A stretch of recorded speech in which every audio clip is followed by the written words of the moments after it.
como é que se dá a desencarnação, como é que o espírito se desprende do corpo. Tudo isso é estudado no capítulo 2, da volta do espírito extinta a vida corpórea à vida espiritual. Bom, agora, esses dois estados, encarnar, desencarnar, dá origem ao que a gente chama de pluralidade das existências, diversas vidas dos espíritos. O que consiste as minhas diversas vidas? Morrer, nascer, morrer, nascer, morrer, nascer. Então, esses dois estados dão origem a uma das leis fundamentais da ciência espírita, que é a lei da reencarnação, ou a pluralidade das existências. Então, esse quarto capítulo, ele interrompe os 6 estados para que Kardec apresente, como consequência dos 2 estados anteriores, uma lei fundamental. Aqui nós vamos encontrar toda a discussão sobre a reencarnação e a pluralidade das existências, que é uma novidade. Embora não uma novidade em termos filosóficos, porque algumas filosofias anteriores já haviam colocado a questão das diversas vidas, mas não da forma como é colocado aqui. É o espírito com E maiúsculo ocupando corpos apenas no reino humano, não tem metempsicose, não tem volta ao reino animal, e num processo permanente de evolução. Agora, esse princípio da reencarnação, ele é um dos princípios mais importantes da doutrina espírita, mas não é de fácil aceitação. Ele não foi de fácil aceitação no século XIX, quando Kardec formulou. Vocês imaginam um lord inglês dizer para ele que ele pode ter sido um escravo? Ou que ele possa voltar numa vida seguinte como um escravo? Vocês imaginam o que seria isto? Então não foi fácil, o princípio da reencarnação sofreu muita oposição.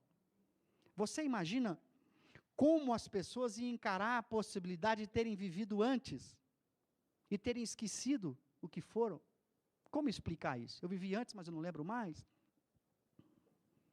Então o esquecimento do passado é um argumento muito forte contra a ideia da pluralidade das existências. Então esse capítulo vai merecer de Kardec, para apresentar esse princípio, um capítulo seguinte que ele chama Considerações sobre a pluralidade das existências, na qual ele vai procurar demonstrar que o princípio da reencarnação tem sustentação filosófica. Ele se apoia nos fatos, ele se apoia nas escrituras, nós temos passagem em a Bíblia, no Novo Testamento, ele se apoia também na ciência. Então Kardec teve o cuidado de ficar 2 capítulos tratando de um dos princípios mais importantes da ciência espírita, que é o princípio da pluralidade das existências, que era uma novidade à época. Depois ele vai então retomar, estudando o 3º estado. Qual é o 3º estado? O espírito que voltou para a vida espiritual se encontra lá. Então o capítulo chama-se da vida espírita, onde Kardec vai estudar como o espírito vive no plano espiritual. Esse capítulo da vida espírita é o fundamento para as obras que vieram depois de André Luiz, Manuel Filomeno de Miranda, e todos esses autores que descrevem o mundo espiritual. Aqui, no capítulo da vida espírita, você vai encontrar os fundamentos de como é a vida espiritual. Quem quer entender um pouquinho o plano espiritual, deve primeiro estudar esse capítulo com atenção, porque é como o espírito está vivendo lá, e depois, então, estudar essas outras obras da literatura mediúnica, muito rica, que descreve em detalhes a vida espiritual. Então, esse é o 3º estado, o espírito vivendo no plano espiritual. Depois, eu vou encontrá-lo vivendo no mundo corporal, que é o capítulo da volta do espírito à vida corporal. Aqui, Kardec descreve como é a vida do espírito na Terra, no corpo. Os problemas que o organismo influencia nesta vida, as limitações que o organismo impõe ao espírito, o gênio, o idiota, a loucura, os esquecimentos, tudo aquilo que envolve viver no corpo, com todas as limitações que o corpo coloca ao espírito, é tratado no capítulo da volta do espírito à vida corporal. Então, quem quer entender como é que o corpo interfere na vida do espírito aqui na Terra, estude esse capítulo. Depois ele vai estudar o 5º estado, que é o quê? O sujeito está vivendo aqui, mas continua perturbando lá, no plano espiritual. É o capítulo da emancipação da alma. Como o espírito que se encontra vivendo no corpo físico é capaz de continuar interferindo no plano espiritual. Aqui ele vai estudar o sonho, o sono, a letargia, a catalepsia, os fenômenos de dupla vista, ou seja, tudo aquilo que envolve o indivíduo no corpo, que tem as suas características de espírito, que ele nunca o perde, e ele ainda consegue, mesmo no corpo, continuar em interação com o mundo espiritual. Então, quem quer entender todos esses fenômenos do indivíduo encarnado, que ainda assim continua interferindo no plano espiritual, deve ler esse capítulo. Depois ele estuda o sexto e último estado, que é o contrário. O espírito que está lá, no plano espiritual, e ainda continua interferindo no mundo corporal, que é o capítulo da intervenção dos espíritos no mundo corporal. Aqui é o capítulo que vai dar fundamento para todo o processo mediúnico. Todas as interferências dos espíritos no mundo corporal. Todos os fenômenos mediúnicos vão ter fundamento nesse capítulo. Os fenômenos obsessivos vão ter fundamentos nesse capítulo. Todo o processo de interferência vai se encontrar aqui neste capítulo. Então, quem quer estudar a mediunidade, quem quer estudar a obsessão, quem quer estudar os fenômenos físicos, espirituais, vai ter que entrar neste capítulo.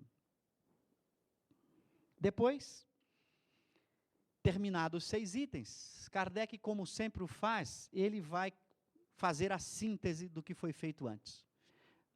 Olha, o capítulo 10 trata das ocupações e missões dos espíritos. O que é isso? Tudo que o espírito faz nos 6 estados possíveis. As ocupações dos espíritos é encarnar, desencarnar, viver aqui, viver lá, estando aqui, interferir lá, estando lá, interferir aqui. Ou seja, ele vai tratar de todas as atividades que os espíritos fazem nesses 6 estados possíveis. Aí ele vai falar da interferência, do trabalho dos anjos, guardiães ou dos espíritos protetores. Ele vai falar das missões de resgate, das missões que não são de resgate, das provas, das expiações. Ou seja, ele vai fazer uma síntese de todos os 6 estados possíveis. Isso é muito comum. Kardec, como um professor, tem sempre essa preocupação. Quando você coloca uma sequência, você sintetiza a sequência de uma forma que você possa ter a visão do todo agora bem estruturada. Então, aí ele faz os 10 capítulos, estudando os 6 estados possíveis de se encontrar o espírito. Não falta nada. Eu costumo dizer que a segunda parte é o mais completo estudo acerca do espírito. Não tem outro. Não tem nenhum elemento que ele deixou de fora. Mas como o objetivo é estudar o espírito com letra E minúscula e não com E maiúscula, ainda está faltando uma coisa, porque até agora ele só estudou espírito com E maiúscula, nós. Até agora, tudo aqui se trata da gente.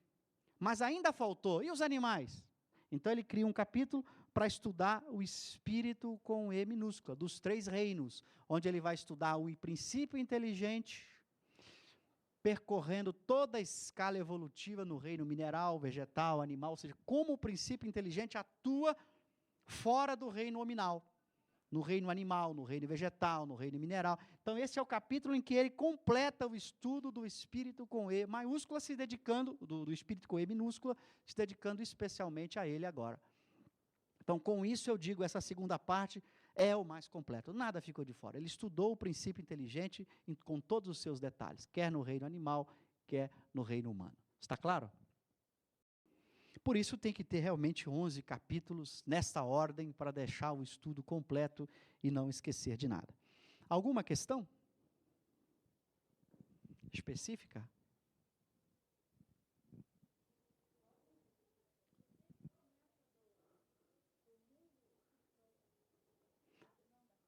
Isso é muito importante. Essa também é uma ordem didática muito curiosa. Se vocês verificarem como ele faz, ele começa com os espíritos, né? Olha que interessante. Kardec é um professor. Estou falando dos espíritos. Nesse capítulo dos espíritos, ele fala que o mundo primitivo é o mundo espiritual. Então, em princípio, o espírito está lá. Então, eu vou começar com a vinda dele para cá. Por isso, ele vai falar da encarnação logo no primeiro momento. Ele estabelece a encarnação. Bom, agora ele está aqui. Mas eu estou tratando do espírito. O espírito é o elemento fundamental do processo. Então, esse espírito que veio para cá também pode voltar, retornar de novo ao mundo primitivo. Por isso, ele vai tratar a seguir da volta do espírito. Agora, esse processo de ir e voltar gera uma lei fundamental. A lei mais importante de toda a codificação espírita do ponto de vista dos fenômenos, que é o princípio da reencarnação ou a pluralidade das existências. Este é fundamental. Então, ir e vir dá origem à pluralidade. Aí ele tem 2 capítulos para tratar dela, dado a sua importância como um princípio novo, porque era novo Nenhuma religião, nenhuma filosofia anterior deu tanta força à pluralidade das existências quanto o Espiritismo. Então, merecia dar os fundamentos para isso. Então, ele faz 2 capítulos. Apresenta a lei e depois faz o fundamento dela nas considerações. Aí ele volta de novo. Agora, esse espírito que foi e voltou, é espírito. Então, ele vai recomeçar com ele na vida espírita, com ele como espírito. Então, ele vai fazer o capítulo seguinte da vida espírita, porque é o espírito, vivendo lá agora. Bom, mas ele vive lá, mas esse espírito também vive aqui, que é o capítulo seguinte, vivendo aqui. Tá certo? Então, você veja que agora, ele vivendo nos 2 mundos, você tem um processo de interferência. Olha como é que ele faz. O espírito, vida espírita, está lá. Mas ele pode vir para cá, volta no corpo. Estando aqui agora, onde ele parou, né? Ele estava lá, veio para cá. Estando aqui, ele pode interferir lá. Aí, por isso que a emancipação da alma vem antes da intervenção. Depois ele pega o da intervenção dos espíritos, que é o estando lá, intervindo aqui. Aí ele completa com as missões e ocupações. Então, manter a lógica. 1, 2, 2, 3, 4, 5, 6. Ou seja, ele segue a ordem numérica para que você não se perca, para que você possa ter esse acompanhamento. Isso nos dá também uma facilidade de identificar um assunto. Se alguém me pergunta assim, olha, quero estudar a obsessão. Em O Livro dos Espíritos, onde eu vou buscar sobre a obsessão? Onde? Onde eu vou buscar sobre a obsessão? Se alguém fizer essa pergunta para você, fala, e onde eu vou encontrar? No capítulo da intervenção dos espíritos no mundo corporal. Então, se a pessoa pergunta o tema, você consegue localizar rapidamente em qual capítulo você vai procurar esse tema. Então, esse esquema serve didaticamente para facilitar a localização sua dentro da obra. Você rapidamente acha onde se encontra. Claro que com o tempo você grava, pelo menos onde começa e termina um capítulo, ou uma parte, você acaba gravando até os números, etc., e você passa a ter. Isso a gente tem que respeitar bastante os nossos irmãos protestantes, né, que têm pela Bíblia um carinho e um apreço especial. E eles gravam, eles têm na memória, eles sabem capítulos, versículos, e a gente, pela nossa codificação, que a gente considera como sendo a obra fundamental para as nossas vidas, porque o roteiro, o nosso guia, a gente às vezes nem sabe o que tem no Livro dos Espíritos. Já li, já ouvi falar. É um desrespeito à filosofia que a gente diz que segue.